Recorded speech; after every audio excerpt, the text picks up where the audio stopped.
ladies and gents, to the latest edition of the BBC Spews. I apologise for that I had to change the Ski Sunday soundtrack. Everything is copyrighted by the BBC, which is in itself quite annoying because we are supposed to pay their bastard wages. You would assume 20 years of licence fee. Well, maybe not that long. I stopped paying when I was about in York, probably about 8 years ago. 15 years of paying a licence fee, you would think, would at least entitle you to a little bit of shitty music for a YouTube video. But they're straight in there with their little cease and desists. So I had to ditch my favourite tune. Before I get started with the most comical news of the week, let me just point at something that really did irritate me. We got a problem, covered it, Bert on his channel, talking about this fucking rat bastard Labour MP. Now, we all know I don't usually go into the serious things on this. This is supposed to be a comedy roundup of the dumbest shit you will ever see. The most ridiculous social justice activist bollocks that they put on the BBC website, that you read it and it's just digital diarrhea that drops your fucking IQ by 30 points if you even cast the merest glance at it. But I do want to cover this briefly just because it's so outrageous. Hardly anyone talked about it. It wasn't on the BBC homepage. I only found it by typing in BBC Roger Spackman porn. Like, you literally have to be specific. It wasn't on the homepage. And it's about a former Exeter councillor who downloaded 290,000 child abuse images, getting a suspended prison sentence. Right? No. 290,000. Let's just put this into context. If I go through the last 10 years worth of photos on my fucking hard drive, I think I've got about 600. I mean, I'm bad. I don't take that many pictures. But what's an average person going to have? If you took like 2 family holidays a year and you take 500 photos on each, like, how the fuck did he get 290,000 on there? It's like he's got the world's biggest hard drive purely for child porn. Like, he went into fucking PC World like Gary Glitter and just said, all right, everybody, I'm a nonce. Have you got any nonce devices, please? It's unbelievable. They must have obviously went, yes, sir, there's a 9 terabyte pedo hard drive. But that is fucking scandalous. And the fact that he didn't even get jailed is astounding. Astounding. Just because he's a fucking MP. It's why do we stand for it? It's like ancient Rome. Like, if you were a senator or Caesar's fucking best mate, you could do what you wanted. And at least Caesar was a benevolent dictator and he gave money to all the poor people when he died and stuff.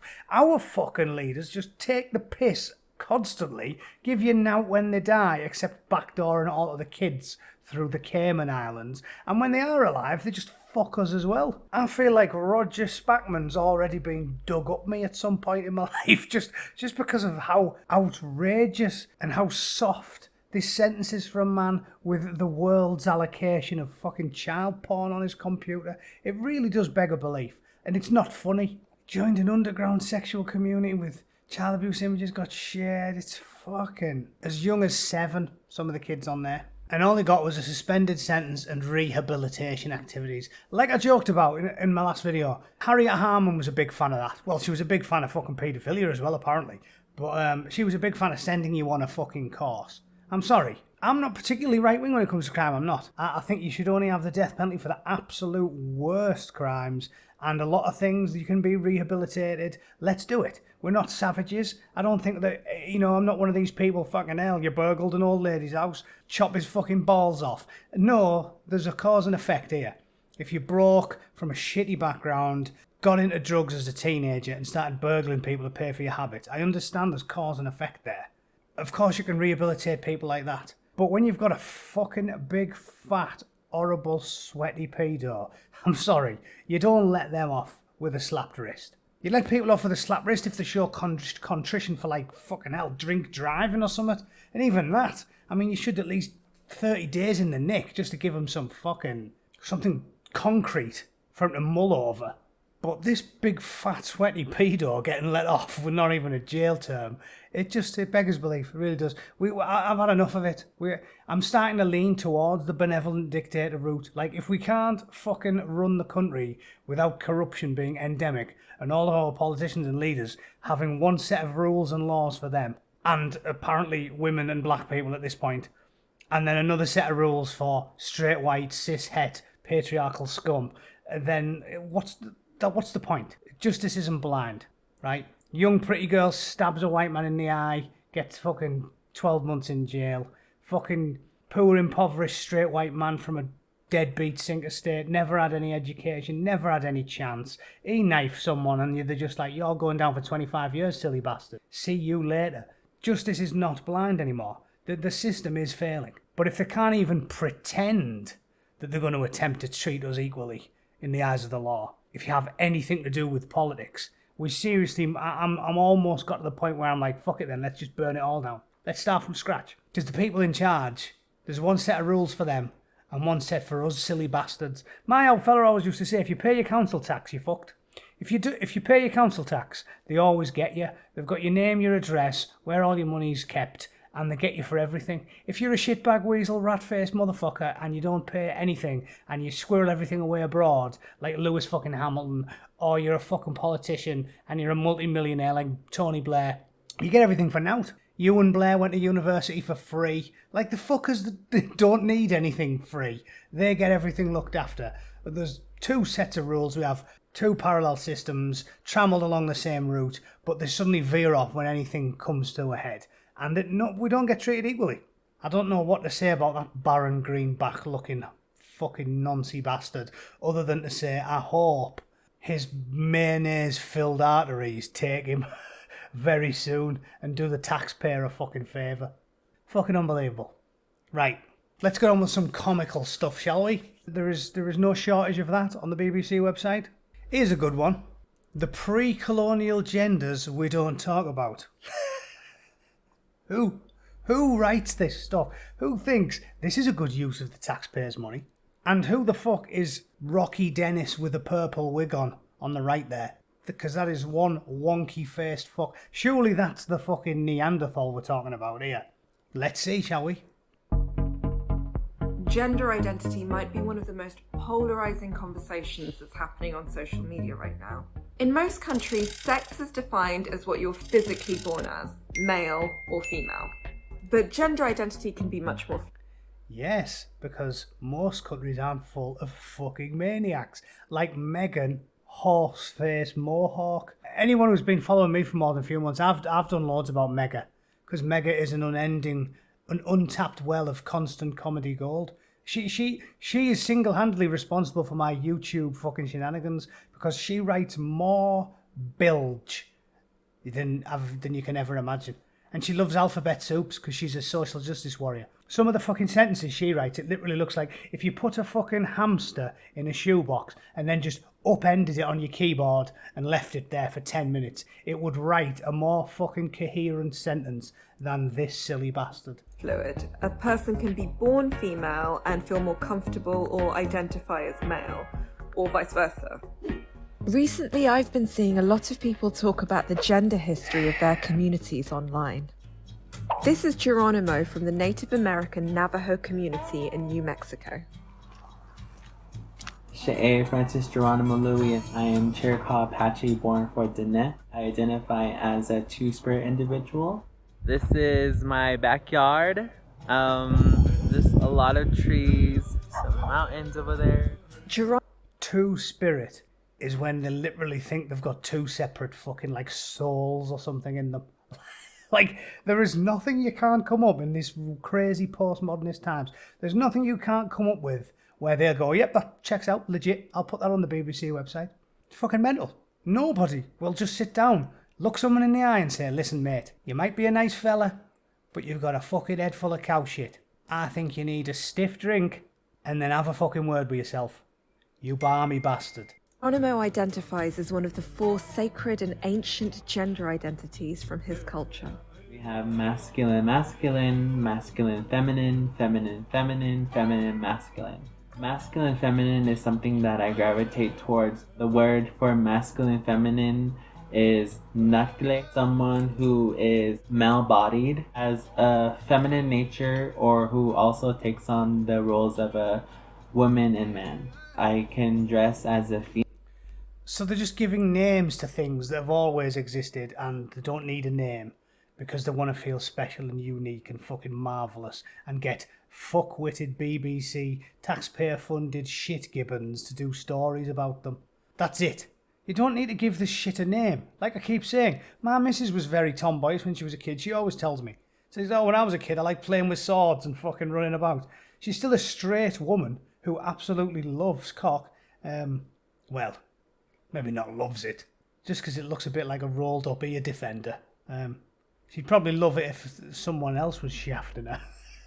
It's not a thing. It's just some women are a little bit tomboyish. They don't like jewellery and fucking dresses, and they like fucking football. It doesn't mean they're mentally ill. It doesn't mean we have to create some new fucking pronouns for them.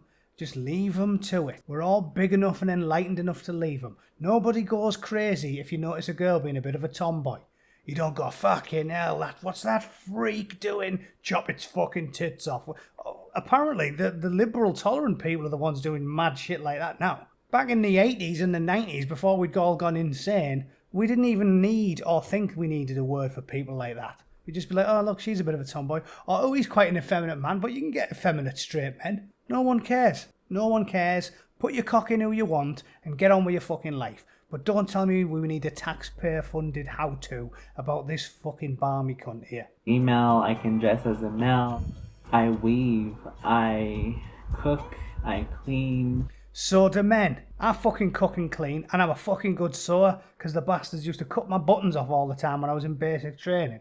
And now I'm fucking good at sewing, and I find it quite relaxing. So when my missus pops a button or breaks a zip, I fix it. Does that make me a fucking two-spirit? Wedge your cock between your legs like Buffalo Bill and sing like a soprano? It's it's not a thing. And these are the ones, again, who are regressive. That's why they call them the regressive left. He's the fucker now going back to, like, what, traditional gender roles. He's basically saying there, oh, I'm a bit like a woman because I cook and I clean and I weave. No, anyone can do that. I'm an old-fashioned bastard, and I don't think it's weird if I walk around. If I go and see my mate Dave before we got the football and he's dragging a fucking vacuum cleaner around the fucking living room, we don't sit down and talk about his two-spirit pre-colonial gender pronouns. We just say, put the fucking Hoover away and let's go on the piss. Like, these people are fucking mental. Who are the tolerant, forward-thinking ones? People like me, or barmy cunts like this who 1 minute want to talk about traditional gender roles and then want to go on about, oh, if you weave and cook and clean, you're basically a woman with a cock. You aren't. I do those things, and I've got a small but fully functioning penis, thank you very much. 8,000 miles away in India's capital, Delhi, gender has been more than just male and female for centuries. And in 2014, India's Supreme Court even recognised a third gender. Hi, Namaste. I am Leher. I am 23 and I was not born in a female body. I'm Leher. I am 23 and I have a proper wonky face. Looks like a foot. Someone had drew on it with a biro. That is me. Foot with wig. I was assigned sex male at birth and I changed my gender medically. However, I'm not what in the Western terminologies you would call a trans woman or a transgender. In India, we're considered third gender or the sacred gender that has the power to bless or to curse. Listen, I've got a lot of Indian friends. When I used to work out in Alabama, there was a lot of engineers work for our company. Never one of them has never said to me, oh, hey, by the way, Matt, there's a third gender in India and it's called the sacred gender. Never happened. I question this narrative. I don't think Indians are far more progressive on gender fluidity than we are, to the point where they have the sacred gender, which is foot-faced wig man, or whatever the fuck she, he, whatever she is. Has never been binary in India. We have scriptures that describe more than 20 to 28 genders. Over in Australia, That's bollocks. 20 to 28. They've always had that in India. Always. If that was the case, you'd walk around fucking Mumbai and you'd see 27 fucking... You'd see all sorts of mad shit and nobody would fucking bat an eyelid. And I happen to know that India's had real problems with rape and women's rights and general behaviour towards women from men. So don't tell me that it's the most normal thing in the world that there's 28 different genders, and the one that's really, really weird, they call it the sacred gender. You're just talking out your fucking ass. Transgender people have had different names among Aboriginal communities. Kai identifies as a brother boy. What the fucking names they come up with? A brother boy. They sound like some sort of kinky... It sounds like some sort of weird kinky sex thing, doesn't it? A brother boy. Like some Aussie gay bar on a Saturday night, some guys be like, what are you doing, Mike? I'm off to fuck the shit out of a couple of brother boys, drink a few tinnies and then ran over a fucking abbow. Like, the Aussies are a bunch of fucking Barbie cunts. Again, I don't believe that the famously drunk, violent, highly criminalised Aboriginal community with rates of criminality far higher than the anglicised Australians. I don't believe they are the most tolerant, progressive fuckers you're ever going to meet, and it's just the dirty white men that are the savages. Because I've seen the crime statistics in Australia. They are not a bastion of tolerance. When I seen one in a vest punching fuck out of his missus outside a kebab shop at 11 o'clock at night, he didn't look very tolerant to me. What do I know? So a brother boy is a person that's been born female but has a male spirit. Our understanding of being is so much more than a scientific definition of what is XX chromosome or XY chromosome. Transitioning into a man, it's quite difficult at times to find your place as a person within my culture. Yeah, I'm still on that journey. And for many communities, the history of gender fluidity was lost with colonialism. Sister girls and brother boys, history.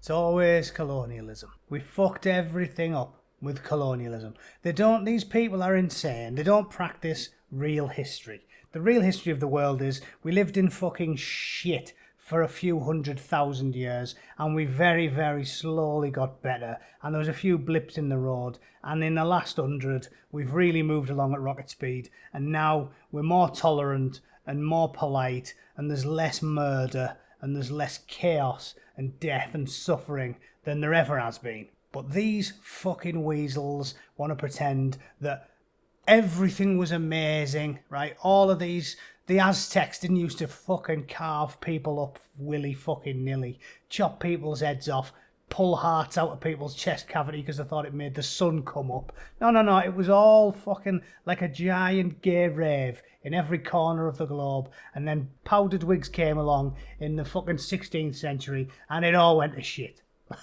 Like, you have to be illiterate and historically illiterate and, well, just a fucking maniac to even credit any of it with to give it any credence at all. It's just a total fiction and everyone knows it. You don't need a fucking college degree in whiteness studies from Cambridge to know it's bullshit. You need a fucking primary school education. Like, I would have knew this was all horseshit when I was 9 years old. It's difficult to document because of the effect of colonization. There's been a lot of shame and stigma. When colonialism started to happen, a lot of our people died and were murdered, and so a lot of the teachings and understandings of these people were lost. I face a lot of discrimination. It hurts my feelings. Increasingly, the question of gender identity is becoming much more than how you choose to self-identify. It can decide whether or not you can access biologically divided spaces like toilets and aid shelters, and some sports. Yeah, aid shelters, because if you've been gang raped by 20 fucking bikers, you don't want to walk out of the shower in the fucking rape crisis centre and be bumping into fucking Popeye in a dress. Sorry. Again, crazy world, clown world, upside down world. I'm the arsehole for suggesting that a woman who's been through something like that shouldn't have to deal with big hairy ass geezers. What a bastard. Selfish, horrible bastard, thinking about rape victims. Fucking hell.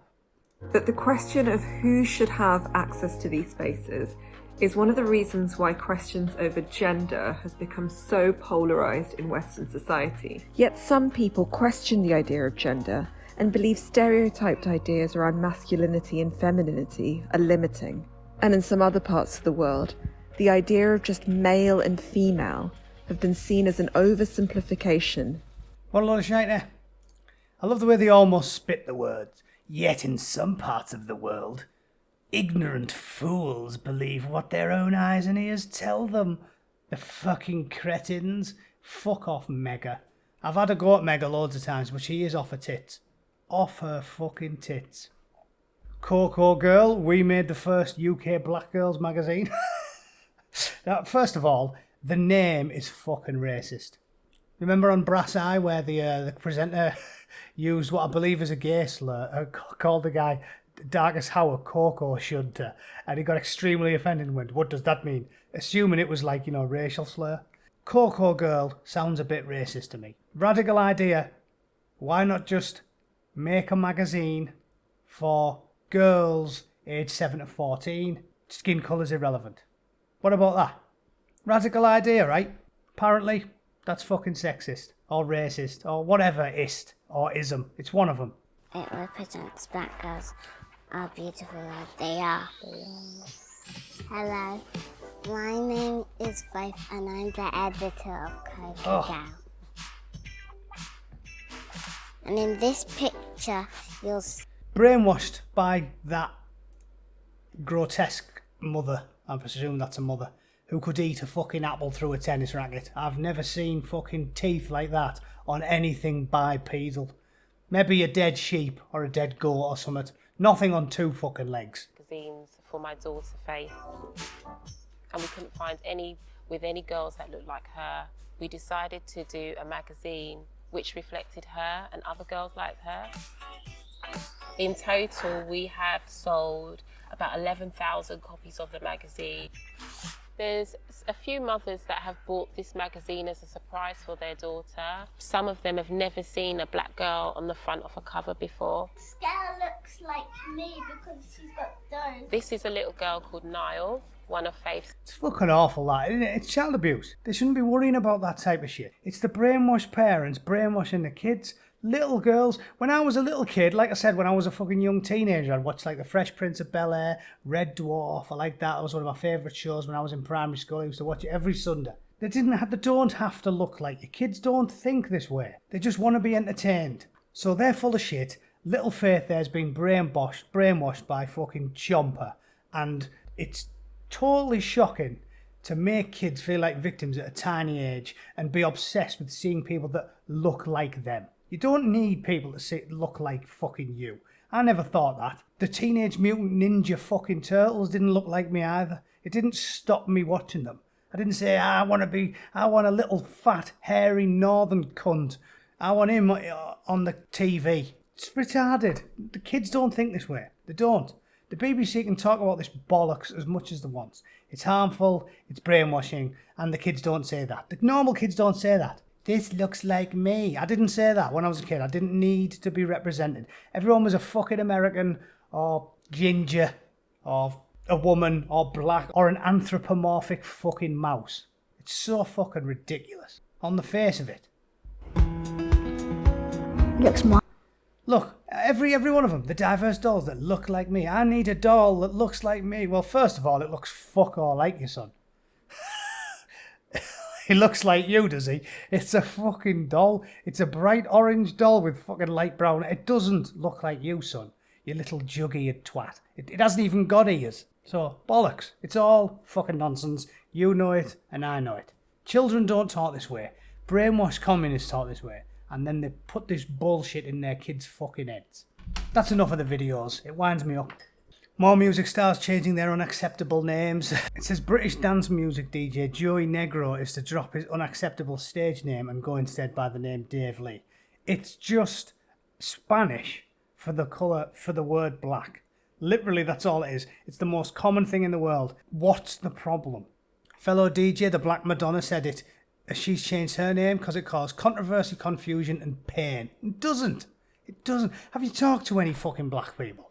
This is how you can tell it's middle class, lefty arseholes, because they don't know any.